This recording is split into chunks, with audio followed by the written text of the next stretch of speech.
ਸਾਹਿਬ JIO. ਆਨੰਦ ਸੁਣੋ ਵਡ ਭਾਗੀ ਹੋ, ਸਗਲ ਮਨੋਰਥ ਪੂਰੇ।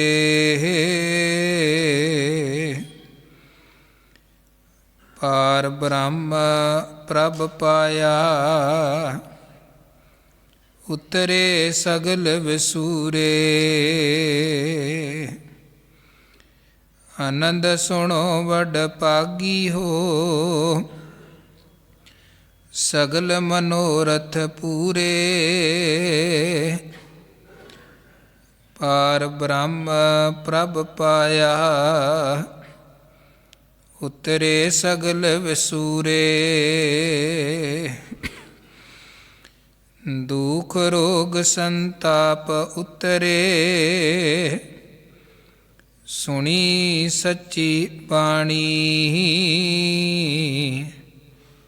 ਸੰਤ ਸਾਜਨ ਪਏ ਸਰਸੇ, ਪੂਰੇ ਗੁਰ ਤੇ ਜਾਣੀ। ਸੁਣਤੇ ਪੁਨੀਤ ਕਹਤੇ ਪਵਿੱਤ, ਸਤਿਗੁਰ ਰਹਿਆ ਭਰਪੂਰੇ। ਬਿਨਵੰਤ ਨਾਨਕ ਗੁਰ ਚਰਨ ਲਾਗੇ, ਵਾਜੇ ਅਨਹਦ ਤੂਰੇ। ਸੁਣਤੇ ਪੁਨੀਤ ਕਹਤੇ ਪਵਿੱਤ, ਸਤਿਗੁਰ ਰਹਿਆ ਭਰਪੂਰੇ। ਬਿਨਵੰਤ ਨਾਨਕ ਗੁਰ ਚਰਨ ਲਾਗੇ, ਵਾਜੇ ਅਨਹਦ ਤੂਰੇ।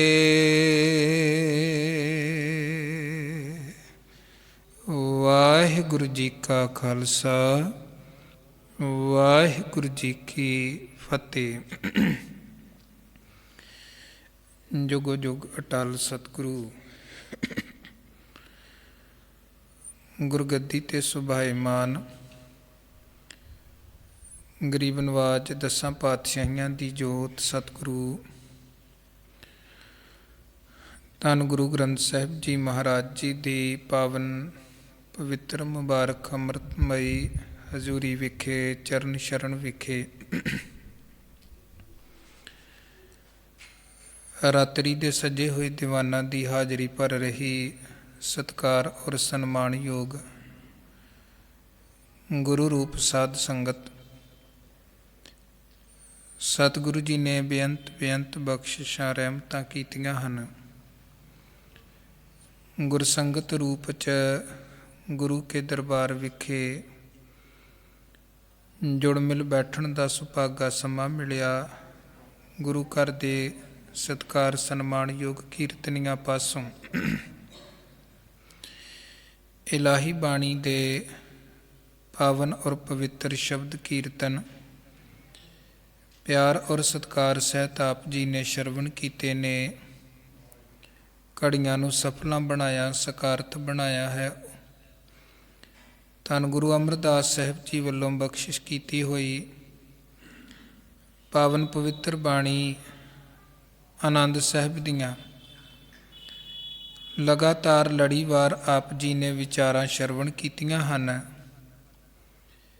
ਔਰ ਸਤਿਗੁਰੂ ਜੀ ਦੀ ਬਹੁਤ ਕਿਰਪਾ ਰਹਿਮਤ ਬਖਸ਼ਿਸ਼ ਵਰਤੀ ਹੈ।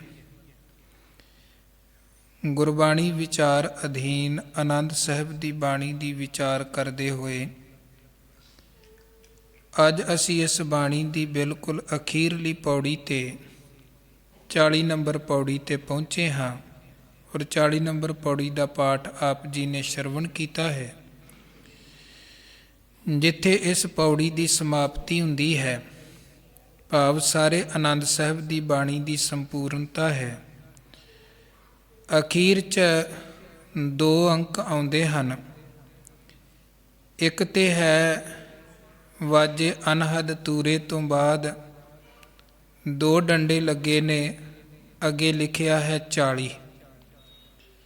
ਫਿਰ 2 ਡੰਡੇ ਲੱਗੇ ਹਨ, ਅੱਗੇ ਹੈ 1 ਤੇ ਅਖੀਰ ਤੇ ਫਿਰ 2 ਡੰਡੇ ਹਨ।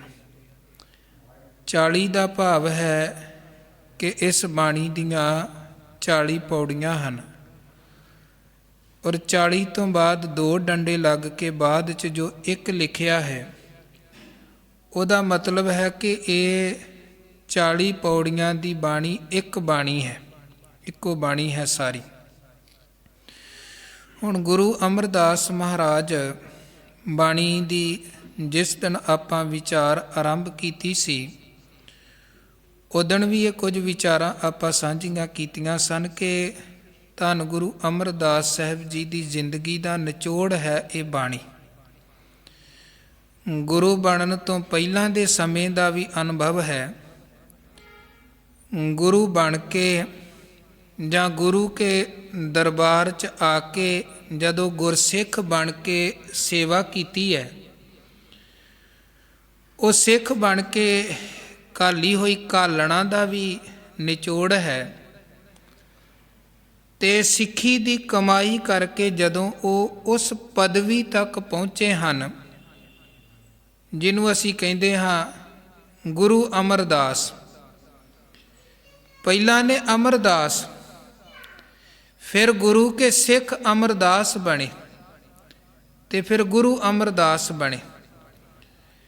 ਤੇ ਗੁਰੂ ਬਣ ਕੇ ਇਹ ਬਾਣੀ ਉਹਨਾਂ ਨੇ ਉਚਾਰਨ ਕੀਤੀ। ਤੇ ਜਦੋਂ ਗੁਰੂ ਪਦਵੀ ਤੱਕ ਪਹੁੰਚੇ ਹਨ, ਸੁਭਾਵਿਕ ਗੱਲ ਹੈ ਕਿ ਉਹ ਰੱਬੀ ਜੋਤ ਹੁਣ ਉਹਨਾਂ ਦੇ ਅੰਦਰ ਵਰਤ ਰਹੀ ਹੈ। ਹੁਣ ਬਿਰਤੀ ਬ੍ਰਹਮ ਬਿਰਤੀ ਬਣ ਗਈ ਹੈ। ਗੁਰੂ ਅਮਰਦਾਸ ਕੀ ਅਕਥ ਕਥਾ ਏਕ ਜੀ ਕਛ ਕਹੀ ਨਾ ਜਾਈ, ਉਸ ਅਵਸਥਾ ਤੇ ਪਹੁੰਚੇ ਜਿਹਨੂੰ ਭੱਟਾ ਨੇ ਬੜੇ ਪਿਆਰੇ ਬਚਨ ਕਹੇ ਹਨ ਕਿ ਘਨ ਹਰ ਬੂੰਦ ਬਸੋ ਰੁਮਾਵਲ, ਕੁਸਮ ਬਸੰਤ ਗਣੰਤ ਨ ਆਵੈ, ਰਵ ਸਸ ਕਿਰਨ ਉਦਰ ਸਾਗਰ ਕੋ, ਗੰਗ ਤਰੰਗ ਅੰਤ ਕੋ ਪਾਵੈ, ਰੁਦਰ ਧਿਆਨ ਗਿਆਨ ਸਤਿਗੁਰ ਕੈ, ਕਬ ਜਨ ਭਲ ਉਨੈ ਜੋ ਗਾਵੈ, ਭੱਲੇ ਅਮਰਦਾਸ ਗੁਣ ਤੇਰੇ, ਤੇਰੀ ਉਪਮਾ ਤੋਹੇ ਬਣ ਆਵੈ। ਗੁਰੂ ਅਮਰਦਾਸ ਜੀਓ, ਬੜੀਆਂ ਦੁਨੀਆ ਦੀਆਂ ਐਸੀਆਂ ਵਸਤੂਆਂ ਹਨ ਜਿਨ੍ਹਾਂ ਨੂੰ ਗਿਣਨਾ ਤੇ ਮਿਣਨਾ ਅਸੰਭਵ ਹੈ। ਅਸਮਾਨ 'ਚ ਕਿੰਨੇ ਤਾਰੇ ਹਨ, ਅਸੀਂ ਇੱਕ ਸਾਂਝੇ ਰੂਪ 'ਚ ਸ਼ਬਦ ਵਰਤ ਦਿੰਦੇ ਹਾਂ ਅਣਗਿਣਤ, ਪਰ ਕਿੰਨੇ ਨੇ ਜੀ ਗਿਣਤੀ ਕਿੰਨੀ ਹੈ ਨਹੀਂ ਗਿਣ ਸਕਦੇ। ਇਸ ਸਾਰੀ ਧਰਤੀ ਤੇ ਬਨਸਪਤੀ ਕਿੰਨੀ ਹੈ, ਭਾਵ ਪੇੜ ਪੌਦੇ ਕਿੰਨੇ ਹਨ, ਛੋਟੇ ਤੋਂ ਛੋਟੇ ਵੱਡੇ ਤੋਂ ਵੱਡੇ ਕਿੰਨੇ ਪੇੜ ਪੌਦੇ ਹਨ, ਨਹੀਂ ਗਿਣੇ ਜਾ ਸਕਦੇ। ਜੇ ਬੰਦਾ ਇੱਕ ਪਾਸਿਓਂ ਗਿਣਨੇ ਸ਼ੁਰੂ ਵੀ ਕਰੇਗਾ, ਜਿਵੇਂ ਜਿਵੇਂ ਗਿਣਦਾ ਅੱਗੇ ਨੂੰ ਜਾਏਗਾ, ਪਿੱਛੇ ਪਿੱਛੇ ਹੋਰ ਪੌਦੇ ਉੱਗਦੇ ਜਾਣੇ ਹਨ। ਮੀਂਹ ਪੈਂਦਾ ਹੈ, ਔਰ ਅੱਜ ਦੀ ਐਡਵਾਂਸ ਟੈਕਨੋਲੋਜੀ ਦੇ ਆਧਾਰ 'ਤੇ ਜੋ ਮੌਸਮ ਵਿਗਿਆਨੀ ਹਨ, ਉਹ ਇੱਕ ਹਿਸਾਬ ਲਗਾ ਕੇ ਦੱਸਦੇ ਹਨ ਕਿ ਕਿੰਨੇ ਮਿਲੀਮੀਟਰ ਪਾਣੀ ਬਰਸਿਆ ਹੈ, ਕਿੰਨੀ ਬਰਸਾਤ ਹੋਈ ਹੈ। ਇੱਕ ਉਹਨਾਂ ਦਾ ਅੰਦਾਜ਼ਾ ਹੈ। ਬਰਸਾਤ ਦੇ ਪਾਣੀ ਨੂੰ ਮਿਲਣ ਦੀ ਟੈਕਨੀਕ ਹੈ, ਪਰ ਅਸਮਾਨ ਤੋਂ ਕਿੰਨੀਆਂ ਪਾਣੀ ਦੀਆਂ ਬੂੰਦਾਂ ਜ਼ਮੀਨ 'ਤੇ ਡਿੱਗੀਆਂ ਨੇ ਇਹਦੀ ਕੋਈ ਗਿਣਤੀ ਨਹੀਂ ਕਰ ਸਕਦਾ, ਨਾ ਕੋਈ ਅਜੇ ਸਾਧਨ ਹੈ। ਇਸੇ ਤਰ੍ਹਾਂ ਸਮੁੰਦਰ 'ਚ ਕਿੰਨਾ ਪਾਣੀ ਹੈ, ਉਸ ਪਾਣੀ ਦੀ ਵੀ ਕੋਈ ਮਿਣਤੀ ਨਹੀਂ ਹੈ। ਸੂਰਜ ਚੜ੍ਹਦਾ ਹੈ, ਸੂਰਜ ਦੀਆਂ ਕਿਰਨਾਂ ਜ਼ਮੀਨ ਤੇ ਧਰਤੀ ਤੇ ਆ ਕੇ ਪੈਂਦੀਆਂ ਨੇ। ਹਾਂ, ਇੰਨਾ ਤਾਂ ਠੀਕ ਹੈ, ਨਾਪਣ ਵਾਲਿਆਂ ਨੇ ਨਾਪ ਲਿਆ ਕਿ ਸੂਰਜ ਤੇ ਧਰਤੀ ਦਾ ਫਾਸਲਾ ਕਿੰਨਾ ਹੈ, ਪਰ ਸੂਰਜ ਤੋਂ ਧਰਤੀ ਤੇ ਪੈਣ ਵਾਲੀਆਂ ਕਿਰਨਾਂ ਦੀ ਕੋਈ ਗਿਣਤੀ ਨਹੀਂ ਹੈ। ਤੇ ਭੱਟ ਜੀ ਕਹਿੰਦੇ ਹੋ ਸਕਦਾ ਕੱਲ੍ਹ ਨੂੰ ਕੋਈ ਇੱਦਾਂ ਦਾ ਸਾਧਨ ਆ ਜਾਵੇ, ਕੋਈ ਇੱਦਾਂ ਦਾ ਸਿਰੜੀ ਮਨੁੱਖ ਹੋਵੇ ਜਿਹੜਾ ਖੋਜ ਕਰਦਿਆਂ ਕਰਦਿਆਂ ਇਸ ਲੈਵਲ 'ਤੇ, ਇਸ ਪੱਧਰ 'ਤੇ ਪਹੁੰਚ ਜਾਏ, ਸੂਰਜ ਦੀਆਂ ਕਿਰਨਾਂ ਵੀ ਗਿਣ ਲਵੇ, ਅਸਮਾਨ ਦੇ ਤਾਰੇ ਵੀ ਗਿਣ ਲਵੇ, ਬਰਸਾਤ ਦੀਆਂ ਬੂੰਦਾਂ ਵੀ ਗਿਣ ਲਵੇ, ਔਰ ਕੁੱਲ ਧਰਤੀ ਦੀ ਬਨਸਪਤੀ ਵੀ ਬੰਦਾ ਗਿਣ ਲਵੇ, ਔਰ ਸਮੁੰਦਰ 'ਚ ਪਾਣੀ ਕਿੰਨਾ ਹੈ ਉਹ ਵੀ ਗਿਣ ਤੇ ਮਿਣ ਲਵੇ। ਗੁਰੂ ਅਮਰਦਾਸ ਜੀ, ਇਹ ਨਾ ਗਿਣੀਆਂ ਮਿਣੀਆਂ ਜਾਣ ਵਾਲੀਆਂ ਚੀਜ਼ਾਂ ਤੇ ਗਿਣੀਆਂ ਜਾ ਸਕਦੀਆਂ ਨੇ, ਪਰ ਭੱਲੇ ਅਮਰਦਾਸ ਗੁਣ ਤੇਰੇ, ਤੇਰੀ ਉਪਮਾ ਤੋਹੇ। ਤੁਹਾਡੀਆਂ ਵਡਿਆਈਆਂ ਨੂੰ ਕੋਈ ਨਹੀਂ ਜੇ ਗਿਣ ਸਕਦਾ। ਤੁਹਾਡੀ ਵਡਿਆਈ ਤੇ ਤੁਸੀਂ ਜਾਣਦੇ ਹੋ। ਹੁਣ ਗੁਰੂ ਅਮਰਦਾਸ ਮਹਾਰਾਜ ਕਰੀਬਨ 94 ਵਰ੍ਹਿਆਂ ਦੀ ਉਹਨਾਂ ਦੀ ਕੁੱਲ ਉਮਰ ਹੈ। 62 ਸਾਲ ਉਹਨੇ ਜੀਵਨ ਦਾ ਪਹਿਲਾ ਪਾਰਟ ਜਿਹੜਾ ਗੁਰੂ ਘਰ ਆਉਣ ਤੋਂ ਪਹਿਲਾਂ ਬਤੀਤ ਕੀਤਾ। ਬਹੁਤ ਤਰ੍ਹਾਂ ਦੇ ਧਰਮ ਕਰਮ ਕੀਤੇ, ਯਾਤਰਾ ਕੀਤੀਆਂ, ਤੀਰਥ ਇਸ਼ਨਾਨ ਕੀਤੇ, ਭੇਖ ਕੀਤੇ, ਬਹੁਤ ਕੁਝ ਕੀਤਾ। ਜੋ ਵੀ ਪ੍ਰਚਲਿਤ ਸੀ ਰੀਤਾਂ ਪਰੰਪਰਾਵਾਂ ਸਾਰਾ ਕੁਝ ਉਹ ਨਿਭਾਇਆ ਉਹਨਾਂ ਨੇ। ਫਿਰ ਉਦੋਂ ਬਾਅਦ ਕਰੀਬਨ 11-12 ਵਰ੍ਹੇ ਗੁਰੂ ਘਰ ਦੀ ਇੱਕ ਦ੍ਰਿੜ ਅਣਥੱਕ ਸੇਵਕ ਦੀ ਤਰ੍ਹਾਂ ਸੇਵਾ ਉਹਨਾਂ ਨੇ ਕੀਤੀ। ਤੇ ਸੇਵਾ ਕਰਦਿਆਂ ਭਾਵੇਂ ਠੀਕ ਹੈ ਬਜ਼ੁਰਗੀ ਦੀ ਉਮਰ ਸੀ ਕਰੀਬਨ 62 ਸਾਲ ਦੀ, ਪਰ ਉਹਨਾਂ ਨੇ ਸਾਬਤ ਕੀਤਾ ਕਿ ਗੁਰਮੁਖ ਬੁੱਢੇ ਕਦੇ ਨਾ ਹੀ ਜਿਨ੍ਹਾਂ ਅੰਤਰ ਸੁਰਤ ਗਿਆਨ, ਜਿਨ੍ਹਾਂ ਦੇ ਨਿਸ਼ਾਨੇ ਬੜੇ ਵੱਡੇ ਹੋਣ ਨਾ, ਉਹਨਾਂ ਦੇ ਰਸਤੇ 'ਚ ਇਹ ਉਮਰਾਂ ਦੀਆਂ ਰੁਕਾਵਟਾਂ ਨਹੀਂ ਰਹਿੰਦੀਆਂ ਹਨ। ਬਜ਼ੁਰਗੀ ਰੁਕਾਵਟ ਨਹੀਂ ਬਣਦੀ ਹੈ। ਜੇ ਅੰਦਰ ਕੁਝ ਕਰ ਗੁਜ਼ਰਨ ਦਾ ਜਜ਼ਬਾ ਹੋਵੇ ਤੇ ਬੰਦਾ ਬਜ਼ੁਰਗੀ ਦੀ ਉਮਰ ਦੇ ਵਿੱਚ ਵੀ ਵੱਡੀ ਤੋਂ ਵੱਡੀ ਘਾਲਣਾ ਵੀ ਘਾਲ ਸਕਦਾ ਹੈ, ਪ੍ਰਾਪਤੀ ਵੀ ਕਰ ਸਕਦਾ ਹੈ। ਇਹ ਗੁਰੂ ਅਮਰਦਾਸ ਮਹਾਰਾਜ ਨੇ ਸੰਸਾਰ ਦੇ ਸਾਹਮਣੇ ਇੱਕ ਤਸਵੀਰ ਪੇਸ਼ ਕੀਤੀ ਹੈ। ਗੁਰਮੁਖ ਬੁੱਢਾ ਕਦੇ ਨਹੀਂ ਜਿਨ੍ਹਾਂ ਅੰਤਰ ਸੁਰਤ ਗਿਆਨ। ਔਰ ਉਦੋਂ ਬਾਅਦ ਗੁਰੂ ਬਣ ਕੇ ਜਿਵੇਂ ਗੁਰੂ ਨਾਨਕ ਦੇਵ ਜੀ ਮਹਾਰਾਜ ਦੇ ਉਹ ਵਿਸ਼ਾਲ ਪੰਥ ਦੀ ਬਾਖੂਬੀ ਉਹਨਾਂ ਨੇ ਅਗਵਾਈ ਕਰਕੇ ਵਿਖਾਈ। ਉਹ ਚੀਜ਼ ਉਹਨਾਂ ਨੇ ਸਾਬਤ ਕੀਤੀ ਕਿ ਤਖਤ ਬਹਿ ਤਖਤੈ ਕੀ ਲਾਇਕ। ਗੁਰੂ ਅਮਰਦਾਸ ਮਹਾਰਾਜ ਨੇ, ਜੇ ਆਪਾਂ ਇਹ ਕਹੀਏ ਨਾ ਸਿੱਖੀ ਨੂੰ ਸਿਸਟਮੈਟਿਕਲ ਤਰੀਕੇ ਦੇ ਨਾਲ ਕਿਹਨੇ ਅੱਗੇ ਤੋਰਿਆ ਹੈ, ਤੇ ਉਹਨੇ ਗੁਰੂ ਅਮਰਦਾਸ ਮਹਾਰਾਜ। ਗੁਰੂ ਨਾਨਕ ਮਹਾਰਾਜ ਜੀ ਦਾ ਸਮਾਂ ਤਾਂ ਬਿਲਕੁਲ ਆਰੰਭਕ ਦੌਰ ਸੀ। ਉਹਨਾਂ ਨੇ ਚਾਰੇ ਪਾਸੇ ਉਦਾਸੀਆਂ ਕੀਤੀਆਂ, ਧਰਮਸ਼ਾਲਾ ਕਾਇਮ ਕੀਤੀਆਂ, ਔਰ ਫਿਰ ਮਹਾਰਾਜ ਸੱਚੇ ਪਾਤਸ਼ਾਹ ਜੀ ਕਰਤਾਰਪੁਰ ਵਿਖੇ ਆ ਗਏ। ਜਗ੍ਹਾ ਜਗ੍ਹਾ ਤੇ ਧਰਮਸ਼ਾਲਾ ਗੁਰਦੁਆਰੇ ਬਣ ਚੁੱਕੇ ਸਨ, ਪਰ ਕੋਈ ਇੱਦਾਂ ਦਾ ਅਜੇ ਸਾਧਨ ਵਿਕਸਿਤ ਨਹੀਂ ਸੀ ਹੋਇਆ ਕਿ ਉਹ ਮੂਲ ਕਰਤਾਰਪੁਰ ਸਾਹਿਬ ਦੇ ਨਾਲ ਚਾਰੇ ਪਾਸੇ ਦੇ ਜਿਹੜੇ ਕੇਂਦਰ ਹਨ ਉਹ ਜੁੜੇ ਹੋਣ। ਆਪਣੀ ਆਪਣੀ ਜਗ੍ਹਾ ਤੇ ਧਰਮਸ਼ਾਲਾ 'ਚ ਉਹ ਬਹੁਤ ਸੋਹਣੇ ਕਾਰਜ ਹੁੰਦੇ ਪਏ ਸਨ, ਸਿੱਖੀ ਦੇ ਪ੍ਰਚਾਰ ਤੇ ਪ੍ਰਸਾਰ ਦੇ ਕਾਰਜ ਹੁੰਦੇ ਪਏ ਸਨ, ਪਰ ਉਹ ਵੱਖ-ਵੱਖ ਜਗ੍ਹਾ ਤੇ ਬਣੇ ਹੋਏ ਪ੍ਰਚਾਰ ਕੇਂਦਰ ਜਾਂ ਧਰਮਸ਼ਾਲਾ ਇੱਕ ਧੁਰੇ ਦੇ ਨਾਲ ਨਹੀਂ ਸੀ ਜੁੜੀਆਂ ਕਿ ਇੱਥੋਂ ਕੋਈ ਹੁਕਮ ਜਾਰੀ ਹੁੰਦਾ ਤੇ ਸਾਰੇ ਪਾਸੇ ਪਹੁੰਚ ਜਾਂਦਾ। ਇੱਦਾਂ ਦਾ ਅਜੇ ਕੋਈ ਵਿਚਕਾਰਲਾ ਜਿਹੜਾ ਉਹ ਸੂਚਨਾਵਾਂ ਦਾ ਆਦਾਨ ਪ੍ਰਦਾਨ ਕਰਨ ਵਾਲਾ ਸਿਸਟਮ ਹੈ ਉਹ ਨਹੀਂ ਸੀ ਬਣਿਆ। ਔਰ ਇਹ ਚੀਜ਼ ਗੁਰੂ ਅਮਰ ਅੰਗਦ ਦੇਵ ਜੀ ਮਹਾਰਾਜ ਜੀ ਦੇ ਸਮੇਂ ਵੀ ਵਿਕਸਿਤ ਨਹੀਂ ਹੋਈ। ਉਹ ਹੋਰ ਕਈ ਪ੍ਰਕਾਰ ਦੇ ਕਾਰਜ ਚੱਲੇ, ਪਰ ਇੱਦਾਂ ਦਾ ਕਾਰਜ ਨਹੀਂ ਹੋਇਆ। ਗੁਰੂ ਅਮਰਦਾਸ ਮਹਾਰਾਜ ਨੇ ਸਿੱਖੀ ਸੈਂਟਰ ਵੀ ਕਾਇਮ ਕੀਤੇ, ਉਹਨਾਂ ਨੂੰ ਇੱਕ ਧੁਰੇ ਦੇ ਨਾਲ ਵੀ ਜੋੜਿਆ। ਇੱਕ ਸ਼ਬਦ ਆਮ ਤੌਰ ਤੇ ਪ੍ਰਚਲਿਤ ਹੈ, ਗੋਇੰਦਵਾਲ ਸਿੱਖੀ ਦਾ ਧੁਰਾ, ਕਿਉਂਕਿ ਗੁਰੂ ਅਮਰਦਾਸ ਮਹਾਰਾਜ ਗੋਇੰਦਵਾਲ ਸਾਹਿਬ ਰਹੇ, ਉੱਥੇ ਰਹਿ ਕੇ ਉਹਨਾਂ ਨੇ ਸਿੱਖੀ ਦੀ ਅਗਵਾਈ ਕੀਤੀ, ਪਰ ਉਹ ਇੱਕ ਧੁਰੇ ਦੀ ਤਰ੍ਹਾਂ ਉਹਨਾਂ ਨੇ ਕੰਮ ਕੀਤਾ। 22 ਮੰਜੀਆਂ ਤੇ 52 ਪੀੜ੍ਹੇ ਉਹਨਾਂ ਨੇ ਕਾਇਮ ਕੀਤੇ। ਇਹ ਮੰਜੀਆਂ ਤੇ ਪੀੜ੍ਹੇ ਕੀ ਸਨ? ਪ੍ਰਚਾਰਕ ਸਨ, ਜਿਹੜੇ ਉਧਰ ਸੰਗਤ ਦੇ ਨਾਲ ਵੀ ਜੁੜੇ ਸਨ, ਇੱਧਰ ਗੁਰੂ ਘਰ ਦੇ ਨਾਲ ਵੀ ਜੁੜੇ ਸਨ। ਇੱਧਰੋਂ ਹੁਕਮ ਹੋਣਾ, ਤੁਰੰਤ ਉਹਨਾਂ 52 ਪੀੜ੍ਹਿਆਂ ਤੇ ਜਿਹੜੇ ਪ੍ਰਚਾਰਕ ਤੇ 22 ਮੰਜੀਆਂ ਤੇ ਜਿਹੜੇ ਪ੍ਰਚਾਰਕ ਸਨ, ਗੁਰੂ ਘਰ ਦਾ ਹੁਕਮਨਾਮਾ ਸਾਰੇ ਪਾਸੇ ਪਹੁੰਚਾ ਦੇਣਾ। ਉਧਰੋਂ ਕੋਈ ਬੇਨਤੀਆਂ ਹੋਣੀਆਂ, ਇੱਥੇ ਪਹੁੰਚ ਜਾਣੀਆਂ। ਗੁਰੂ ਅਮਰਦਾਸ ਮਹਾਰਾਜ ਜੀ ਦੇ ਸਮੇਂ ਤੋਂ ਹੀ ਗੁਰੂ ਘਰ ਵਿਖੇ ਵਿਸਾਖੀ ਦਾ ਪੁਰਬ ਮਨਾਉਣ ਦੀ ਪਰੰਪਰਾ ਆਰੰਭ ਹੋਈ ਸੀ। ਉਹਦਾ ਕਾਰਨ ਸੀ ਭਾਈ ਪਾਰੋ ਜੁਲਕਾਂ ਨੇ ਇਹ ਬੇਨਤੀ ਕੀਤੀ ਸੀ, ਮਹਾਰਾਜ ਜਗ੍ਹਾ ਜਗ੍ਹਾ ਤੇ ਸਿੱਖ ਰਹਿੰਦੇ ਨੇ, ਧੀਆਂ ਪੁੱਤਰ ਉਹਨਾਂ ਨੇ ਵਿਆਹੁਣੇ ਹੁੰਦੇ ਹਨ, ਪਰ ਪਤਾ ਨਹੀਂ ਲੱਗਦਾ ਹੈ ਕਿ ਕਿੱਥੇ ਕੋਈ ਸਿੱਖ ਦਾ ਪੁੱਤ ਵਿਆਹੁਣ ਵਾਲਾ, ਕਿੱਥੇ ਕੋਈ ਧੀ ਵਿਆਹੁਣ ਵਾਲੀ, ਇੱਕ ਦੂਜੇ ਨੂੰ ਪਤਾ ਨਹੀਂ ਲੱਗਦਾ। ਜਿਸ ਕਰਕੇ ਸਿੱਖਾਂ ਨੂੰ ਕਈ ਵਾਰ ਆਪਣੇ ਬੱਚੇ ਗੈਰ ਸਿੱਖਾਂ ਦੇ ਘਰ ਵੀ ਵਿਆਹੁਣੇ ਪੈਂਦੇ ਹਨ।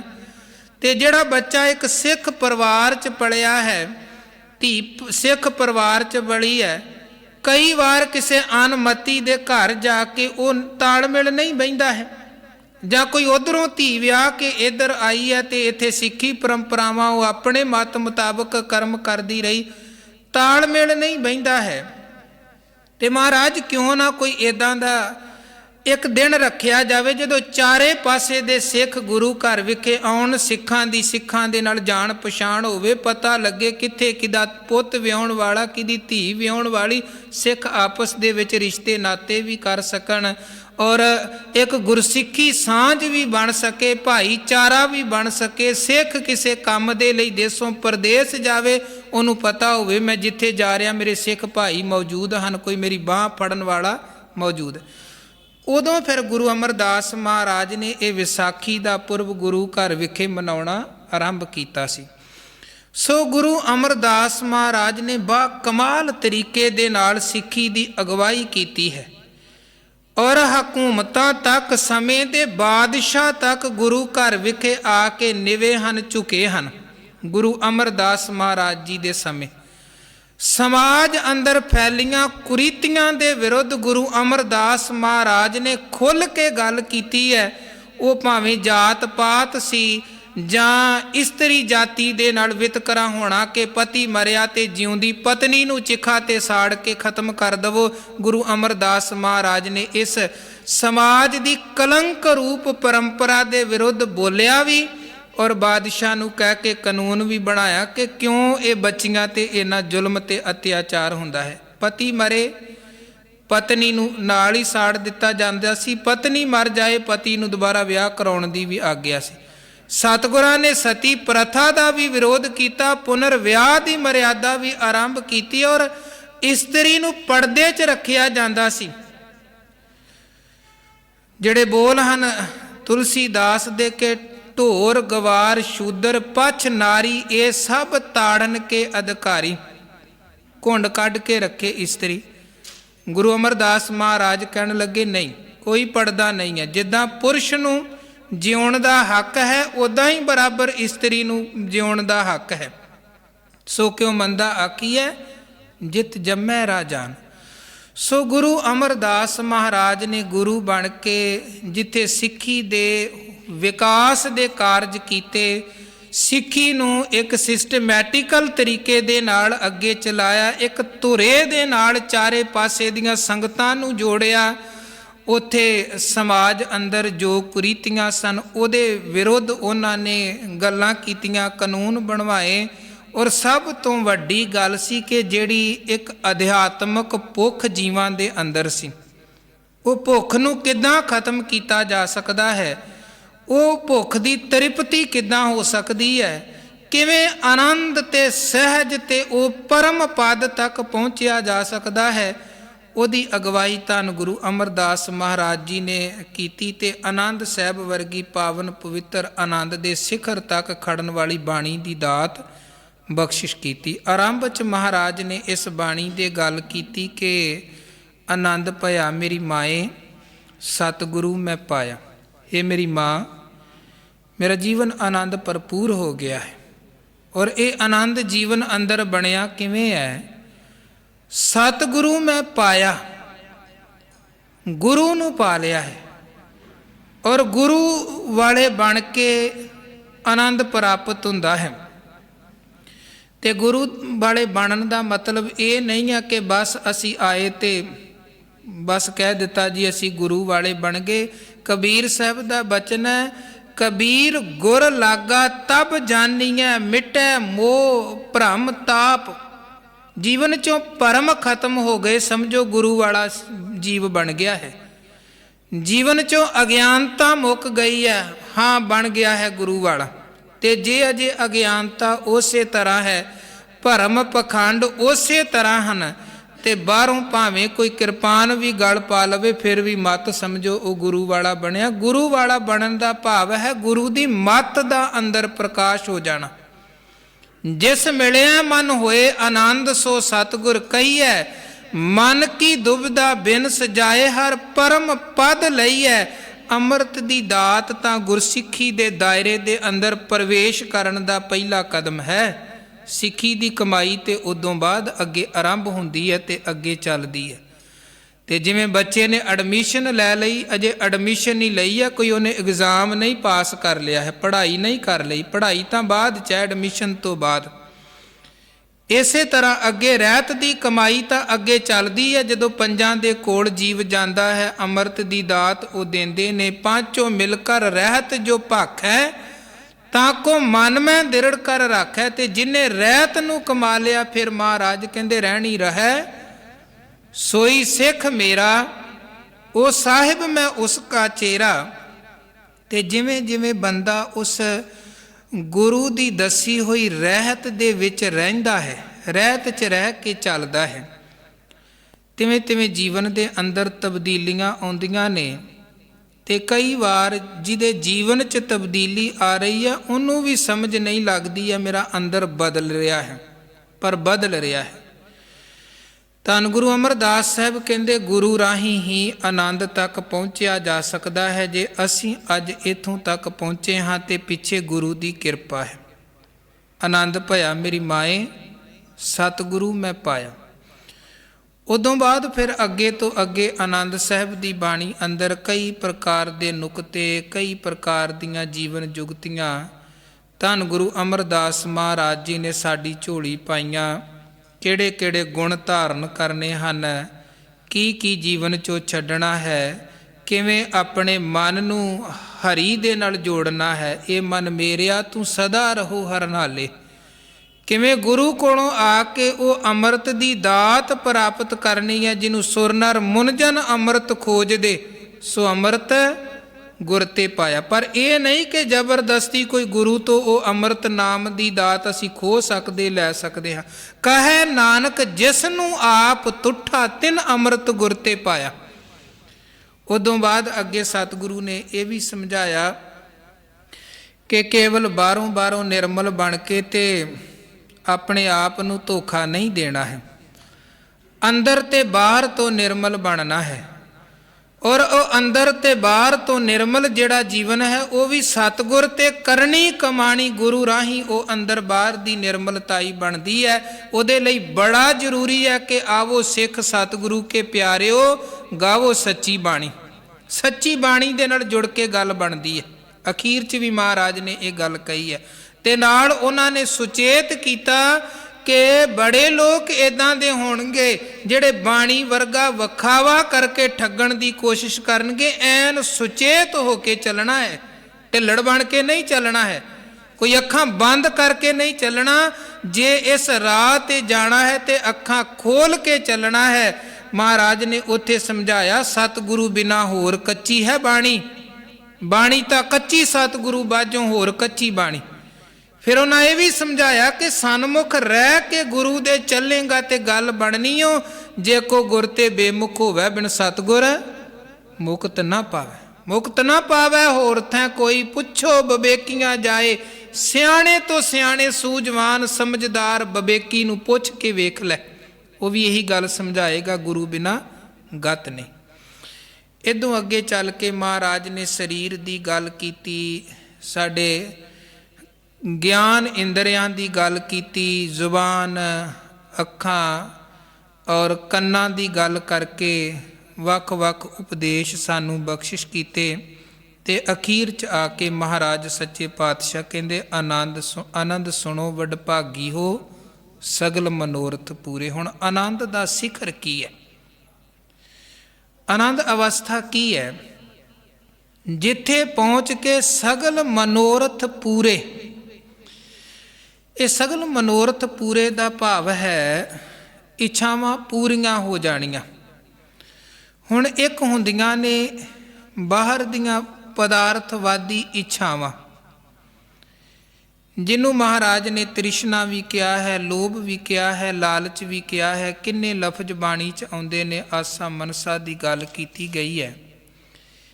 ਇੱਕ ਹੈ ਇੱਛਾ ਮੁਕਤ ਹੋ ਜਾਣਾ, ਜਿੱਥੇ ਇੱਛਾ ਹੀ ਕੋਈ ਨਹੀਂ ਹੈ। ਕਿੰਨੇ ਸਿੱਖ ਸਾਡੇ ਇਤਿਹਾਸ 'ਚ ਆਉਂਦੇ ਹਨ, ਬੜੀ ਉਹਨਾਂ ਨੇ ਘਾਲਣਾ ਘਾਲੀ, ਸੇਵਾ ਕੀਤੀ, ਦਿਨ ਰਾਤ ਗੁਰੂ ਦੇ ਸਨਮੁਖ ਰਹਿ ਕੇ ਮਨ ਤਨ ਆਗਿਆ ਰੱਖ ਕੇ ਉਬੀ ਸੇਵ ਕਰੇ ਤੇ ਗੁਰੂ ਉਹਨਾਂ ਦੀ ਸੇਵਾ ਤੋਂ ਪ੍ਰਸੰਨ ਹੋ ਗਏ। ਤੇ ਜਦੋਂ ਮਹਾਰਾਜ ਪ੍ਰਸੰਨ ਹੋਏ ਗੁਰੂ ਨੇ ਕਿਹਾ ਮੰਗੋ ਕੀ ਚਾਹੀਦਾ ਹੈ। ਉਹ ਕਹਿਣ ਲੱਗੇ ਮਹਾਰਾਜ ਕੁਝ ਵੀ ਨਹੀਂ ਚਾਹੀਦਾ ਹੈ, ਕੁਝ ਨਹੀਂ ਚਾਹੀਦਾ ਹੈ। ਹਾਲਾਂਕਿ ਜੇ ਉਹਨਾਂ ਦੇ ਘਰਾਂ ਵਾਲੇ ਪਾਸੇ ਵੇਖੀਏ ਗਰੀਬੀ, ਕੋਈ ਬਹੁਤ ਜ਼ਿਆਦਾ ਅਮੀਰੀ ਨਹੀਂ, ਕੋਈ ਬਹੁਤ ਜ਼ਿਆਦਾ ਘਰਾਂ 'ਚ ਸੁੱਖਾਂ ਦੇ ਸਾਧਨ ਨਹੀਂ, ਪਰ ਗੁਰੂ ਜਦੋਂ ਕਹਿੰਦੇ ਨੇ ਮੰਗ ਕੀ ਮੰਗਣਾ ਤੇਰੇ ਲਈ, ਗੁਰੂ ਨਾਨਕ ਦੇ ਘਰ ਦੇ ਦਰਵਾਜ਼ੇ ਖੁੱਲ੍ਹੇ ਨੇ, ਉਹ ਹੱਥ ਜੋੜ ਕੇ ਕਹਿੰਦੇ ਨੇ ਨਹੀਂ ਮਹਾਰਾਜ ਕਿਸੇ ਚੀਜ਼ ਦੀ ਲੋੜ ਹੀ ਨਹੀਂ ਹੈ, ਤੁਹਾਡੀਆਂ ਰਹਿਮਤਾਂ ਨੇ, ਆਨੰਦੋ ਆਨੰਦ ਹੈ ਜੀਵਨ। ਹੁਣ ਇਹ ਕੀ ਖੇਡ ਹੈ? ਇੱਕ ਪਾਸੇ ਤਾਂ ਘਰ ਵਾਲੇ ਪਾਸੇ ਗਰੀਬੀ ਹੈ, ਦੂਜੇ ਪਾਸੇ ਜਿਹਨੂੰ ਮੰਗਣ ਦਾ ਮੌਕਾ ਮਿਲ ਰਿਹਾ ਹੈ ਉਹ ਕਹਿੰਦਾ ਹੈ ਨਹੀਂ ਜੀ ਕੋਈ ਮੰਗ ਹੀ ਨਹੀਂ ਹੈ। ਕਾਰਨ ਕੀ ਹੈ? ਉਹ ਹੁਣ ਅੰਦਰ ਰੱਜ ਚੁੱਕਿਆ ਹੈ, ਜਿਹਨੂੰ ਆਪਾਂ ਬਾਣੀ 'ਚ ਪਿੱਛੇ ਵੀ ਪੜ੍ਹ ਕੇ ਆਏ ਹਾਂ, ਸਾਚਾ ਨਾਮ ਮੇਰਾ ਆਧਾਰੋ, ਸਾਚ ਨਾਮ ਆਧਾਰ ਮੇਰਾ, ਜਿਨ ਭੁੱਖਾਂ ਸਭ। ਹੁਣ ਭੁੱਖ ਹੀ ਕੋਈ ਨਹੀਂ ਰਹੀ ਹੈ, ਕਿਉਂਕਿ ਪਤਾ ਲੱਗ ਗਿਆ ਇਹ ਪਦਾਰਥ ਕੁਝ ਨਹੀਂ ਹਨ। ਪਤਾ ਲੱਗ ਗਿਆ ਜਿਨ੍ਹਾਂ ਦੁਨੀਆ ਦੇ ਪਦਾਰਥਾਂ ਵਸਤੂਆਂ ਵਡਿਆਈਆਂ 'ਚ ਅਸੀਂ ਉਲਝੇ ਪਏ ਹਾਂ, ਇਹ ਤਾਂ ਬਸ ਬਾਹਰ ਦੀ ਵਿਖਾਵੇ ਦੀ ਖੇਡ ਹੈ। ਉਹ ਅੰਦਰ ਤੋਂ ਇੱਕ ਉਸ ਸਿਖਰ 'ਤੇ ਪਹੁੰਚ ਗਏ ਜਿਹਨੂੰ ਅੱਖਰਾਂ ਸ਼ਬਦਾਂ ਦੇ ਰਾਹੀਂ ਬਿਆਨ ਕਰਨਾ ਵੀ ਔਖਾ, ਕਿਉਂਕਿ ਸਤਿਗੁਰੂ ਕਹਿੰਦੇ ਬ੍ਰਹਮ ਗਿਆਨੀ ਕੀ ਗਤ ਬ੍ਰਹਮ ਗਿਆਨੀ ਜਾਣੈ। ਉਹਨੂੰ ਹੁਣ ਅਸੀਂ ਕਿੱਥੋਂ ਬਿਆਨ ਕਰ ਸਕਦੇ ਹਾਂ ਜਿਹੜੀ ਅਵਸਥਾ 'ਚ ਉਹ ਪਹੁੰਚ ਗਏ। ਸੋ ਇਹ ਦੋ ਬਾਤਾਂ ਹਨ, ਇੱਕ ਤਾਂ ਇੱਛਾ ਐਨ ਹਰ ਚੀਜ਼ ਘਰ 'ਚ ਪ੍ਰੋਪਰ ਹੋ ਜਾਣੀ ਕਿ ਲੋੜ ਹੀ ਕੋਈ ਨਾ ਰਹਿਣੀ, ਇੱਕ ਹੈ ਮਨ ਦਾ ਸੰਤੁਸ਼ਟ ਹੋ ਜਾਣਾ। ਤੇ ਆਨੰਦ ਅਵਸਥਾ ਦਾ ਸਿਖਰ ਉਹ ਹੈ ਜਿੱਥੇ ਸਗਲ ਮਨੋਰਥ ਪੂਰੇ।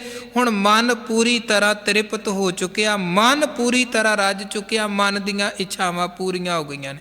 ਕਿਉਂਕਿ ਜੇ ਮਨ ਭੁੱਖਾ ਤੇ ਸਮਝੋ ਬੰਦਾ ਭੁੱਖਾ ਹੈ, ਤੇ ਜੇ ਮਨ ਰੱਜਿਆ ਹੈ ਤੇ ਫਿਰ ਭਾਵੇਂ ਕੁਝ ਵੀ ਨਾ ਹੋਵੇ ਬੰਦਾ ਫਿਰ ਵੀ ਸੰਤੁਸ਼ਟ ਹੈ। ਕਈ ਗਰੀਬੀ 'ਚ ਵੀ ਕਹਿਣਗੇ ਹਾਂ ਜੀ ਗੁਰੂ ਦੀ ਕਿਰਪਾ ਹੈ, ਤੇ ਕਈ ਅਮੀਰੀ 'ਚ ਵੀ ਹਾਏ ਹਾਏ ਕਰੇ ਦਿਨ ਰਾਤ, ਮਾਇਆ ਦੁੱਖ ਮੋਇਆ ਜੀਓ, ਜਦੋਂ ਮਰਜੀ ਮਿਲੋ। ਹਾਲਾਂਕਿ ਸਾਰਾ ਕੁਝ ਉਹਨਾਂ ਦੇ ਘਰਾਂ 'ਚ ਹੁੰਦਾ ਹੈ, ਜਦੋਂ ਮਰਜੀ ਮਿਲੋ, ਬਸ ਰੋਣੇ ਧੋਣੇ ਚਿੰਤਾਵਾਂ ਤੇ ਗਿਲੇ ਸ਼ਿਕਵੇ ਤੇ ਬਸ ਉਲਾਮੇ ਹੀ ਉਲਾਮੇ, ਉਲਾਮੇ ਹੀ ਉਲਾਮੇ। ਦੁਨੀਆ ਦੇ ਰਿਸ਼ਤੇਦਾਰਾਂ 'ਤੇ ਵੀ ਉਲਾਮੇ, ਔਰ ਮਿੱਤਰਾਂ ਸੱਜਣਾ 'ਤੇ ਵੀ ਉਲਾਮੇ, ਗੁਰੂ ਨੂੰ ਵੀ ਉਲਾਮੇ, ਰੱਬ ਨੂੰ ਵੀ ਉਲਾਮੇ ਦੇਈ ਜਾਣੇ, ਹਾਲਾਂਕਿ ਘਾਟਾ ਕੁਝ ਵੀ ਨਹੀਂ ਹੈ। ਤੇ ਇੱਕ ਉਹ ਹੁੰਦੇ ਹਨ ਜਿਨ੍ਹਾਂ ਦੇ ਕੋਲ ਭਾਵੇਂ ਕੁਝ ਵੀ ਨਾ ਹੋਵੇ ਫਿਰ ਵੀ ਸਬਰ ਹੈ, ਸੰਤੋਖ ਹੈ, ਵਾਹਿਗੁਰੂ ਦਾ ਸ਼ੁਕਰ ਹੈ। ਸੋ ਮਹਾਰਾਜ ਕਹਿੰਦੇ ਜਦੋਂ ਬੰਦਾ ਜੀਵ ਇਹ ਆਨੰਦ ਦੇ ਸਿਖਰ 'ਤੇ ਪਹੁੰਚਦਾ ਹੈ ਤੇ ਵਡਭਾਗੀ ਜਨੋਂ ਉੱਥੇ ਜਾ ਕੇ ਜੀਵ ਦੀ ਇਹ ਬਿਰਤੀ ਬਣਦੀ ਹੈ ਕਿ ਸਗਲ ਮਨੋਰਥ ਪੂਰੇ। ਹੁਣ ਮਨ ਦੇ ਸਾਰੇ ਮਨੋਰਥ ਪੂਰੇ ਹੋ ਗਏ, ਮਨ ਦੀਆਂ ਇੱਛਾਵਾਂ ਪੂਰੀਆਂ ਹੋ ਗਈਆਂ। ਤੇ ਉਹ ਇੱਛਾਵਾਂ ਪੂਰੀਆਂ ਹੋਣ ਦਾ ਕਾਰਨ ਕੀ ਹੈ? ਪਾਰ ਬ੍ਰਹਮ ਪ੍ਰਭ ਪਾਇਆ ਉਤਰੇ ਸਗਲ ਵਿਸੂਰੇ। ਪਾਰ ਬ੍ਰਹਮ ਪਰਮੇਸ਼ਰ ਮਿਲ ਗਿਆ, ਤੇ ਜਿਹਨੂੰ ਰੱਬ ਹੀ ਮਿਲ ਗਿਆ ਉਹਨੂੰ ਫਿਰ ਹੋਰ ਪਿੱਛੇ ਹੋਰ ਇੱਛਾ ਕੀ ਰਹਿ ਜਾਂਦੀ ਹੈ? ਉਹਦੇ ਜੀਵਨ 'ਚ ਕਾਹਦਾ ਚਿੰਤਾ, ਕਾਹਦੀ ਫਿਕਰ, ਕਾਹਦਾ ਸੰਸਾ, ਜਿਹਨੂੰ ਪਰਮੇਸ਼ਰ ਹੀ ਮਿਲ ਗਿਆ। ਗੁਰੂ ਕਹਿੰਦੇ ਸਭੇ ਇੱਛਾ ਪੂਰੀਆਂ ਜਾਂ ਪਾਇਆ ਅਗੰਮ ਅਪਾਰਾ। ਉਹ ਜਿਵੇਂ ਕਿਸੇ ਅਦੀਬ ਦੇ ਬੋਲ ਹਨ ਕਿ ਸਭ ਕਿਛ ਮੰਗ ਲਿਆ ਖੁਦਾ ਸੇ, ਖੁਦਾ ਕੋ ਮੰਗ ਕਰ, ਕਿਉਂਕਿ ਬ੍ਰਹਮ ਬਿੰਦੈ ਤਿਸਦਾ ਬ੍ਰਹਮਤ ਰਹਿ, ਏਕ ਸ਼ਬਦ ਲਿਵ ਲਾਏ, ਨਵ ਨਿਧੀ 18 ਸਿੱਧੀ ਪਿੱਛੇ ਲੱਗੀਆਂ ਫਿਰੈ, ਜੋ ਹਰ ਹਿਰਦੈ ਸਦਾ ਵਸਾਏ। ਜਿਹਨੂੰ ਉਹ ਮਾਲਕ ਮਿਲ ਗਿਆ ਨਾ, ਉਹਨੂੰ ਕੋਈ ਪਦਾਰਥਾਂ ਦੀ ਕਮੀ ਥੋੜ੍ਹਾ ਰਹਿੰਦੀ ਹੈ, ਉਹਨੂੰ ਕੋਈ ਸਤਿਕਾਰ ਦੀ ਸਨਮਾਨ ਦੀ ਕਮੀ ਥੋੜ੍ਹਾ ਰਹਿੰਦੀ ਹੈ, ਵਡਿਆਈਆਂ ਦੀ ਕਮੀ ਥੋੜ੍ਹਾ ਰਹਿੰਦੀ ਹੈ, ਜਿਹਨੂੰ ਮਾਲਕ ਹੀ ਮਿਲ ਗਿਆ।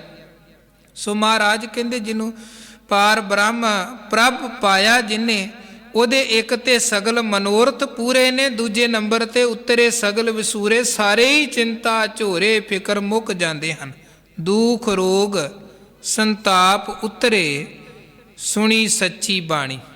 ਉਹ ਰੱਬੀ ਵਡਿਆਈ ਦੇ ਬੋਲ ਪਰਮੇਸ਼ਰ ਦੀ ਬਾਣੀ ਸੁਣਦਾ ਹੈ। ਤੇ ਬਾਣੀ ਦੀ ਗੱਲ ਕਰਦਿਆਂ ਮਹਾਰਾਜ ਕਹਿੰਦੇ ਇਹ ਦੋ ਤਰ੍ਹਾਂ ਦੇ ਜੀਵ ਨੇ, ਇੱਕ ਬਾਣੀ ਦੇ ਨਾਲ ਜੁੜੇ ਹੋਏ, ਇੱਕ ਬਾਣੀ ਤੋਂ ਟੁੱਟੇ ਹੋਏ। ਤੇ ਜਿਹੜੇ ਬਾਣੀ ਤੋਂ ਟੁੱਟੇ ਨੇ, ਬਾਣੀ ਦਾ ਭਾਵ ਹੈ ਵਾਹਿਗੁਰੂ ਜੀ ਦੀ ਸਿਫਤ ਸਲਾਹ, ਅਕਾਲ ਪੁਰਖ ਦੀਆਂ ਵਡਿਆਈਆਂ। ਜਿਹੜੇ ਟੁੱਟੇ ਨੇ ਉਹਨਾਂ ਬਾਰੇ ਤੇ ਗੁਰੂ ਨਾਨਕ ਜੀ ਕਹਿੰਦੇ ਜੀਉ ਤਪਤ ਹੈ ਪਾਰੋ ਬਾਰ। ਉਹ ਤਪਦੇ ਨੇ, ਕਲਪਦੇ ਰਹਿੰਦੇ ਹਨ, ਉਲਾਮੇ ਦਿੰਦੇ ਹਨ। ਕਾਰਨ ਕੀ ਹੈ? ਰੱਬੀ ਬਾਣੀ ਤੋਂ ਟੁੱਟੇ ਨੇ ਸਬਰ ਸੰਤੋਖ ਸੰਤੁਸ਼ਟੀ ਨਹੀਂ ਹੈ। ਜੀਉ ਤਪਤ ਹੈ ਬਾਰੋ ਬਾਰ, ਤਪ ਤਪ ਖਪੈ ਬਹੁਤ ਵਿਕਾਰ, ਜੈ ਤਨ ਬਾਣੀ ਵਿਸਰ ਜਾਏ, ਜਿਉ ਪੱਕਾ ਰੋਗੀ ਵਿਲ ਲਾਏ। ਜਿਨ੍ਹਾਂ ਨੂੰ ਰੱਬੀ ਸਿਫਤ ਸਲਾਹ ਦੀ ਬਾਣੀ ਵਿਸਰ ਜਾਂਦੀ ਹੈ, ਭੁੱਲ ਜਾਂਦੀ ਹੈ, ਉਹ ਫਿਰ ਮਹਾਰਾਜ ਕਹਿੰਦੇ ਪੱਕੇ ਰੋਗੀ ਦੀ ਤਰ੍ਹਾਂ, ਕੋੜ ਦੇ ਰੋਗੀ ਦੀ ਤਰ੍ਹਾਂ ਉਹ ਦਿਨ ਰਾਤ ਤੜਫਦੇ ਰਹਿੰਦੇ ਹਨ। ਤੇ ਜਿਹੜੇ ਬਾਣੀ ਦੇ ਨਾਲ ਜੁੜੇ ਨੇ ਉਹਨਾਂ ਨੂੰ ਕੋਈ ਰੋਗ ਨਹੀਂ ਹੈ, ਕੋਈ ਸੋਗ ਨਹੀਂ ਹੈ, ਕੋਈ ਦੁੱਖ ਨਹੀਂ ਹੈ, ਕੋਈ ਸੰਤਾਪ ਨਹੀਂ ਹੈ, ਬਲਕਿ ਗੁਰ ਪੂਰੇ ਕੀ ਬਾਣੀ ਜਪ ਆਨੰਦ ਕਰੋ ਨਿਤ ਪ੍ਰਾਣੀ। ਉਹ ਮਾਲਕ ਜੀ ਦੀ ਬਾਣੀ ਤਾਂ ਆਨੰਦ ਦੀ ਦਾਤ ਬਖਸ਼ਦੀ ਹੈ। ਮਹਾਰਾਜ ਕਹਿੰਦੇ ਦੁੱਖ ਰੋਗ ਸੰਤਾਪ ਉਤਰੇ ਸੁਣੀ ਸੱਚੀ ਬਾਣੀ। ਬਚਨ ਆਪਾਂ ਪੜ੍ਹਦੇ ਹਾਂ, ਧੁਰ ਕੀ ਬਾਣੀ ਆਈ, ਤਿਨ ਸਗਲੀ ਚਿੰਤ ਮਿਟਾਈ, ਦਇਆਲ ਪੁਰਖ ਮਿਹਰਵਾਨਾ, ਹਰ ਨਾਨਕ ਸਾਚ ਵਖਾਨਾ। ਇਹ ਬਾਣੀ ਚਿੰਤਾਵਾਂ ਮੁਕਾਉਣ ਵਾਲੀ, ਦੁੱਖ ਰੋਗ ਸੋਗ ਮੁਕਾਉਣ ਵਾਲੀ ਹੈ। ਸੰਤ ਸਾਜਨ ਭਏ ਸਰਸੇ ਪੂਰੇ ਗੁਰ ਤੇ ਜਾਣੀ। ਜਿਨ੍ਹਾਂ ਨੂੰ ਪੂਰੇ ਗੁਰੂ ਤੋਂ ਸਮਝ ਦੀ ਦਾਤ ਪ੍ਰਾਪਤ ਹੋ ਗਈ, ਰੱਬੀ ਸਿਫਤ ਸਲਾਹ ਦੀ ਬਾਣੀ ਦੀ ਦਾਤ ਪ੍ਰਾਪਤ ਹੋ ਗਈ, ਔਰ ਗੁਰੂ ਰਾਹੀਂ ਜਿਨ੍ਹਾਂ ਨੂੰ ਪਰਮੇਸ਼ਰ ਦੀ ਦਾਤ ਪ੍ਰਾਪਤ ਹੋ ਗਈ, ਉਹ ਸੰਤ ਜਨ ਸੱਜਣ ਜਨ, ਉਹ ਗੁਰਮੁਖ ਜਨ ਹਮੇਸ਼ਾ ਰੱਬੀ ਰਸ ਦੇ ਨਾਲ ਭਰੇ ਰਹਿੰਦੇ ਹਨ। ਐਨ ਨਕਾ ਨਕ ਸੋਰਠ ਸੋ ਰਸ ਪੀਜੀਐ, ਕਬੂ ਨਾ ਫੀਕਾ ਹੋਏ। ਇੱਕ ਤੇ ਗੁਰੂ ਕਹਿੰਦੇ ਦੁਨੀਆ ਦੇ ਰਸ ਹਨ ਜਿਹੜੇ ਕੁਝ ਪਲਾਂ ਦਾ ਸਵਾਦ ਹੈ, ਜਿੰਨੀ ਦੇਰ ਪਦਾਰਥ ਜ਼ੁਬਾਨ ਤੇ ਆ ਫਿਰ ਰਸ ਮੁੱਕ ਗਿਆ। ਪਰ ਵਾਹਿਗੁਰੂ ਜੀ ਦੀ ਸਿਫਤ ਸਲਾਹ ਦੇ ਨਾਲ ਹਿਰਦਾ ਰਸ ਭਰਪੂਰ ਬਣਦਾ ਹੈ। ਤੇ ਇਹ ਉਹ ਰਸ ਹੈ ਜਿਹੜਾ ਰਸ ਕਦੇ ਖਤਮ ਹੋਣ ਵਾਲਾ ਨਹੀਂ ਹੈ, ਪਰਮ ਰਸ। ਤੇ ਮਹਾਰਾਜ ਕਹਿੰਦੇ ਜਿਹਨੇ ਉਹ ਪਰਮ ਰਸ ਨੂੰ ਪ੍ਰਾਪਤ ਕਰ ਲਿਆ, ਉਹਨੂੰ ਦੁਨੀਆ ਦੇ ਰਸ ਵੀ ਫਿਰ ਹੋਛੇ ਤੇ ਅਲਪ ਲੱਗਣੇ ਸ਼ੁਰੂ ਹੋ ਜਾਂਦੇ ਹਨ।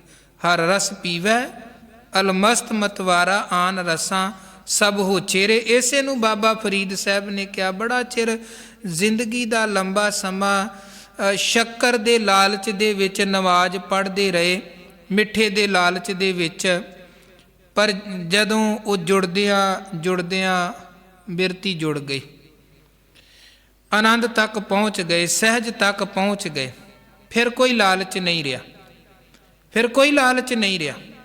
ਫਿਰ ਤੇ ਉਹਨਾਂ ਨੇ ਕਹਿ ਦਿੱਤਾ, ਫਰੀਦਾ ਸ਼ੱਕਰ ਖੰਡ ਨਿਵਾਤ ਗੁੜ ਮਾਖਿਓ ਮਾਝਾ ਦੁੱਧ, ਸਭੇ ਵਸਤੂ ਮਿੱਠੀਆਂ ਰੱਬ ਨਾ ਪੁੱਜਣ ਤੁਧ। ਹਾਂ, ਇਹ ਵਸਤੂਆਂ ਆਪਣੀ ਆਪਣੀ ਜਗ੍ਹਾ ਤੇ ਇਹਨਾਂ ਦਾ ਮਿਠਾਸ ਹੈ, ਪਰ ਜਿਹੜਾ ਮੇਰੇ ਮਾਲਕ ਮੇਰੇ ਖੁਦਾ ਦੇ ਮਿਲਾਪ ਦਾ ਰਸ ਹੈ ਨਾ, ਉਹਦੇ ਸਾਹਮਣੇ ਇਹ ਚੀਜ਼ਾਂ ਸਭ ਫਿੱਕੀਆਂ ਨੇ। ਰੱਬ ਨਾ ਪੁੱਜਣ ਤੁਧ। ਮਹਾਰਾਜ ਕਹਿੰਦੇ ਉਹ ਹਰ ਰਸ ਪੀਵੈ ਅਲਮਸਤ ਮਤਵਾਰਾ, ਆਨ ਰਸਾਂ ਸਭ ਹੋਛੇਰੇ। ਫਿਰ ਉਹਨੂੰ ਦੁਨੀਆ ਦੇ ਰਸ ਬੜੇ ਹੋਛੇ ਰੱਖਦੇ। ਇਹਦੀ ਆਪਾਂ ਇੱਕ ਉਦਾਹਰਨ ਅੱਗੇ ਵੀ ਕਈ ਵਾਰ ਸਾਂਝੀ ਕੀਤੀ ਹੈ ਕਿ ਬਹੁਤ ਮਿੱਠੀ ਚੀਜ਼, ਮਠਿਆਈ ਬੰਦਾ ਖਾਵੇ, ਉਦੋਂ ਬਾਅਦ ਚਾਹ ਦਾ ਘੁੱਟ ਪਰੇ, ਭਾਵੇਂ ਚਾਹ ਮਿੱਠੀ ਆ ਪਰ ਫਿਰ ਵੀ ਫਿੱਕੀ ਲੱਗਦੀ। ਕਾਰਨ ਕੀ ਹੈ? ਉਦੋਂ ਕਈ ਗੁਣਾ ਵੱਧ ਲੈਵਲ ਦਾ ਮਿੱਠਾ ਬੰਦੇ ਨੇ ਪਹਿਲਾਂ ਖਾ ਲਿਆ, ਜਿਸ ਕਰਕੇ ਬਾਅਦ 'ਚ ਮਿੱਠੀ ਚੀਜ਼ ਵੀ ਫਿੱਕੀ ਲੱਗ ਰਹੀ ਹੈ। ਇੱਦਾਂ ਹੀ ਮਾਲਕ ਜੀ ਦੇ ਮਿਲਾਪ ਦਾ ਜਿਹੜਾ ਰਸ ਹੈ ਨਾ, ਬੜਾ ਉੱਚਾ ਤੇ ਬੜਾ ਪਰਮ ਰਸ ਹੈ। ਫਿਰ ਉਹ ਜਿਹਨੇ ਉਹ ਰਸ ਚੱਕ ਲਿਆ, ਕਿੰਨੇ ਗੁਰੂ ਕੇ ਪਿਆਰੇ ਸਚਿਆਰੇ ਜਿਨ੍ਹਾਂ ਨੂੰ ਆਪਾਂ ਰੋਜ਼ ਅਰਦਾਸ ਅੰਦਰ ਚੇਤੇ ਕਰਦੇ ਹਾਂ, ਜਿਨ੍ਹਾਂ ਨਾਮ ਜਪਿਆ ਵੰਡ ਕੇ ਛਕਿਆ, ਜਾਂ ਜਿਨ੍ਹਾਂ ਸਿੰਘਾਂ ਸਿੰਘਣੀਆਂ ਨੇ ਸਿੱਖੀ ਸਿਦਕ ਨਿਭਾਉਂਦਿਆਂ ਹੋਇਆਂ ਤੇ ਕੁਰਬਾਨੀਆਂ ਦਿੱਤੀਆਂ। ਕਿੰਨੇ ਤਰ੍ਹਾਂ ਦੇ ਲਾਲਚ ਉਹਨਾਂ ਨੂੰ ਦਿੱਤੇ ਗਏ। ਭਾਈ ਮਤੀ ਦਾਸ ਨੂੰ ਲਾਲਚ ਦਿੱਤੇ, ਸਤੀ ਦਾਸ ਨੂੰ ਲਾਲਚ ਦਿੱਤੇ, ਭਾਈ ਤਾਰੂ ਸਿੰਘ, ਭਾਈ ਮਨੀ ਸਿੰਘ, ਸਭ ਨੂੰ ਲਾਲਚ ਦਿੱਤੇ ਗਏ। ਪਰ ਹੁਣ ਉਹਨਾਂ ਦੇ ਲਈ ਤੇ ਉਹ ਜਿਹੜੀਆਂ ਚੀਜ਼ਾਂ ਦੇ ਲਾਲਚ ਦਿੱਤੇ ਜਾ ਰਹੇ ਨੇ, ਉਹ ਤੇ ਪਦਾਰਥ ਹੁਣ ਫਿੱਕੇ ਰਹਿ ਗਏ ਨੇ। ਉਹਨਾਂ ਤਾਂ ਸਿੱਖੀ ਦੇ ਪਰਮ ਰਸ ਨੂੰ ਚੱਖ ਲਿਆ ਹੈ। ਇਹੀ ਕਾਰਨ ਹੈ, ਕੋਈ ਤਖਤ ਦਾ ਕੋਈ ਲਾਲਚ, ਕੋਈ ਪਦਾਰਥ ਦਾ ਲਾਲਚ, ਕੋਈ ਦੁਨੀਆ ਦੀ ਵਡਿਆਈ ਦਾ ਲਾਲਚ ਉਹਨਾਂ ਨੂੰ ਡੁਲਾ ਨਹੀਂ ਸਕਿਆ, ਕਿਉਂਕਿ ਉਹ ਉਸ ਲੈਵਲ ਤੇ ਉਸ ਸਿਖਰ ਤੇ ਪਹੁੰਚ ਚੁੱਕੇ ਸਨ ਜਿੱਥੇ ਜਾ ਕੇ ਆਨ ਰਸਾਂ ਸਭ ਹੋਛੇਰੇ। ਸੋ ਮਹਾਰਾਜ ਕਹਿੰਦੇ ਜਿਹਦੇ ਤੇ ਗੁਰੂ ਦੀ ਕਿਰਪਾ ਵਰਤੀ, ਉਹ ਫਿਰ ਰਸ ਭਰਪੂਰ ਬਣਦਾ ਹੈ। ਸੁਣਤੇ ਪੁਨੀਤ ਕਹਿਤੇ ਪਵਿੱਤ, ਸਤਿਗੁਰ ਰਹਿਆ ਭਰਪੂਰੇ। ਸੱਚੀ ਬਾਣੀ ਦੇ ਨਾਲ ਜੁੜਿਆ ਹੀ ਇੱਕ ਤਾਂ ਇਹ ਸਮਝ ਪੈਂਦੀ ਹੈ ਕਿ ਗੁਰ ਪਰਮੇਸ਼ਰ ਸਰਬ ਵਿਆਪਕ ਹੈ, ਤੇ ਜਿਹੜਾ ਬਾਣੀ ਸੁਣਦਾ ਹੈ ਉਹ ਵੀ ਪੁਨੀਤ, ਤੇ ਜਿਹੜਾ ਬਾਣੀ ਸਿਫਤ ਸਲਾਹ ਦੀ ਬਾਣੀ ਨੂੰ ਜ਼ੁਬਾਨ ਤੋਂ ਪੜ੍ਹਦਾ ਹੈ ਉਹ ਵੀ ਪਾਵਨ ਬਣਦਾ ਹੈ। ਕਿਸੇ ਦੀ ਜ਼ੁਬਾਨ ਤੇ ਬਾਣੀ ਵਰਤਦੀ ਹੈ ਉਹ ਜ਼ੁਬਾਨ ਨਿਰਮਲ, ਕਿਸੇ ਦੇ ਸ਼ਰਵਣਾ ਤੱਕ ਬਾਣੀ ਪਹੁੰਚਦੀ ਹੈ ਸ਼ਰਵਣ ਨਿਰਮਲ, ਤੇ ਕਿਸੇ ਦੇ ਹਿਰਦੇ ਤੱਕ ਗੁਰੂ ਦੀ ਬਾਣੀ ਪਹੁੰਚ ਗਈ ਤੇ ਉਹ ਹਿਰਦਾ ਵੀ ਨਿਰਮਲ ਤੇ ਉਹ ਜੀਵਨ ਵੀ ਨਿਰਮਲ। ਬਿਨਵੰਤ ਨਾਨਕ ਗੁਰਚਰਨ ਲਾਗੇ, ਵਾਜੇ ਅਨਹਦ ਤੂਰੇ। ਅਖੀਰ 'ਚ ਧੰਨ ਗੁਰੂ ਅਮਰਦਾਸ ਮਹਾਰਾਜ ਕਹਿੰਦੇ ਜਿਹੜੇ ਗੁਰੂ ਦੇ ਚਰਨਾਂ 'ਚ ਜੁੜ ਗਏ। ਔਰ ਸਾਰੀ ਬਾਣੀ 'ਚ ਜੇ ਆਪਾਂ ਕੋਈ ਵੀ ਬਾਣੀ ਦੀ ਪੌੜੀ ਪੜ੍ਹ ਲਈਏ ਨਾ ਆਨੰਦ ਸਾਹਿਬ, ਤੇ ਕਰੀਬਨ ਹਰ ਪੌੜੀ ਅੰਦਰ ਗੁਰੂ ਦੀ ਗੱਲ, ਗੁਰ ਪ੍ਰਸਾਦ ਦੀ ਗੱਲ, ਗੁਰ ਉਪਦੇਸ਼ ਦੀ ਗੱਲ ਕੀਤੀ ਗਈ ਹੈ। ਤੇ ਗੁਰੂ ਅਮਰਦਾਸ ਮਹਾਰਾਜ ਨੇ ਇਹ ਚੀਜ਼ ਵਾਰੀ ਸਮਝਾਈ, ਕਿਉਂਕਿ ਆਰੰਭ 'ਚ ਹੀ ਉਹਨਾਂ ਨੇ ਗੱਲ ਕੀਤੀ ਕਿ ਆਨੰਦ ਭਇਆ ਮੇਰੀ ਮਾਏ ਸਤਿਗੁਰੂ ਮੈਂ ਪਾਇਆ। ਉਹ ਕਹਿੰਦੇ ਜੇ ਆਨੰਦ ਸੁਣੋ ਵਡਭਾਗੀਓ ਤੱਕ ਪਹੁੰਚਣਾ ਹੈ ਨਾ, ਤਾਂ ਆਪਣੀਆਂ ਸਿਆਣਪਾਂ ਨੂੰ ਲਾਂਭੇ ਰੱਖ ਕੇ ਚੱਲਣਾ ਪਵੇਗਾ। ਇਹ ਮਨ ਚੰਚਲਾ ਚ ਤਰਾਈ ਕਿਨੇ ਨਾ ਪਾਇਆ, ਇੱਕ ਫੇਰਾਂ ਕਨੇਰੇ ਕਰੇ ਗੱਲਾਂ ਗੱਲੀ ਕਿਨੇ ਨਾ ਪਾਇਆ। ਗੁਰੂ ਰੂਪੀ ਧੁਰੇ ਦੇ ਨਾਲ, ਗੁਰੂ ਰੂਪੀ ਮੂਲ ਦੇ ਨਾਲ ਜੁੜ ਕੇ ਚੱਲਦੇ ਰਹਿਣਾ ਪਵੇਗਾ। ਤੇ ਜਦੋਂ ਆਪਾਂ ਗੁਰੂ ਦੇ ਨਾਲ ਜੁੜ ਕੇ ਚੱਲਾਂਗੇ, ਗੁਰੂ ਦੀ ਅਗਵਾਈ ਲੈ ਕੇ ਚੱਲਾਂਗੇ, ਗੁਰੂ ਦੇ ਗਿਆਨ ਨੂੰ ਜੀਵਨ 'ਚ ਆਧਾਰ ਬਣਾ ਕੇ ਚੱਲਾਂਗੇ, ਤੇ ਗੁਰਚਰਨ ਲਾਗੇ ਵਾਲੇ ਬਚਨ ਜਦੋਂ ਸਾਰੀ ਜ਼ਿੰਦਗੀ ਅਸੀਂ ਨਾਲ ਰੱਖ ਕੇ ਚੱਲਾਂਗੇ, ਫਿਰ ਵਾਜੇ ਅਨਹਦ ਤੂਰੇ ਵਾਲੀ ਅਵਸਥਾ ਬਣੇਗੀ। ਔਰ ਵਾਜੇ ਅਨਹਦ ਤੂਰੇ ਦਾ ਭਾਵ ਕਰੀਬਨ ਉਹੀ ਹੈ ਕਿ ਆਨੰਦ ਸੁਣੋ ਵਡਭਾਗੀਓ ਵਾਲਾ, ਜਾਂ ਆਨੰਦ ਭਇਆ ਮੇਰੀ ਮਾਏ ਵਾਲਾ। ਮਹਾਰਾਜ ਕਹਿੰਦੇ ਉਹਦੇ ਅੰਦਰ ਵਾਹਿਗੁਰੂ ਦੇ ਸਿਮਰਨ ਦੀ ਇੱਕ ਧੁਨ ਨਿਰੰਤਰ ਚੱਲਦੀ ਹੈ, ਅਨਹਦ ਨਾਦ।